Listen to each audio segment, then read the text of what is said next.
हरियाली तीज व्रत कथा हर साल श्रावण मास के शुक्ल पक्ष की तृतीया तिथि को हरियाली तीज का व्रत रखा जाता है।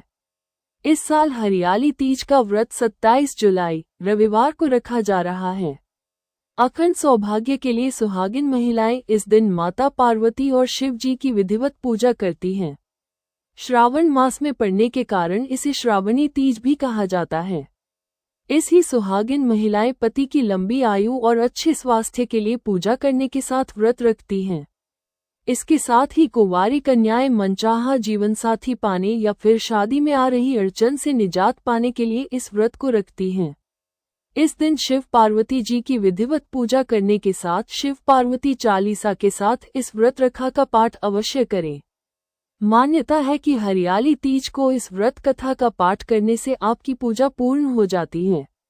हरियाली तीज व्रत कथा पुराणों में हरियाली तीज की ये कथा काफी प्रचलित है।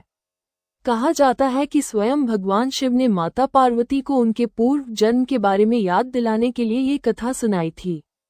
शिव जी कहते हैं, हे पार्वती, बहुत समय पहले की बात है जब तुमने हिमालय पर मुझे वर के रूप में पाने के लिए कठोर तप किया था। इस दौरान तुमने अन्न जल त्याग कर सूखे पत्ते चबाकर दिन बिताए थे। मुझे वर के रूप में पाने के लिए तुमने किसी भी मौसम की कोई परवाह नहीं की और तुमने निरंतर तप किया। तुम्हारी इस स्थिति को देखकर तुम्हारे पिता बहुत दुखी थे। ऐसी स्थिति में नारद जी तुम्हारे घर पधारे। जब तुम्हारे पिता ने नारद जी से उनके आगमन का कारण पूछा तो नारद जी बोले, हे गिरिराज, मैं भगवान विष्णु के भेजने पर यहाँ आया हूँ। आपकी कन्या की घोर तपस्या से प्रसन्न होकर वो उससे विवाह करना चाहते हैं।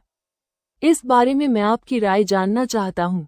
नारद जी की बात सुनकर पर्वतराज अति प्रसन्नता के साथ बोले, ही नारद जी, यदि स्वयं भगवान विष्णु मेरी कन्या से विवाह करना चाहते हैं तो इससे बड़ी कोई बात नहीं हो सकती।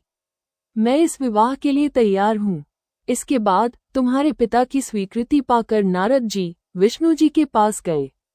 ये शुभ समाचार सुनाया, लेकिन जब तुम्हें इस विवाह के बारे में पता चला तो तुम्हें बहुत दुख हुआ। तुम मुझे मन से अपना पति मान चुकी थी। तुमने अपने व्याकुल मन की बात अपनी सहेली को बताई। तुम्हारी सहेली से सुझाव दिया कि वो तुम्हें एक घनघोर वन में ले जाकर छुपा देगी और वहां रहकर तुम शिवजी को प्राप्त करने की साधना करना। इसके बाद तुम्हारे पिता तुम्हें घर में न पाकर बड़े चिंतित और दुखी हुए। वो सोचने लगे कि यदि विष्णु जी बारात लेकर आ गए और तुम घर पर ना मिली तो क्या होगा। उन्होंने तुम्हारी खोज में धरती पाताल एक करवा दिए, लेकिन तुम ना मिली। तुम वन में एक गुफा के भीतर मेरी आराधना में लीन थी। भाद्रपद तृतीय शुक्ल को तुमने रेत से एक शिवलिंग का निर्माण कर मेरी आराधना की, जिससे प्रसन्न होकर मैंने तुम्हारी मनोकामना पूर्ण की।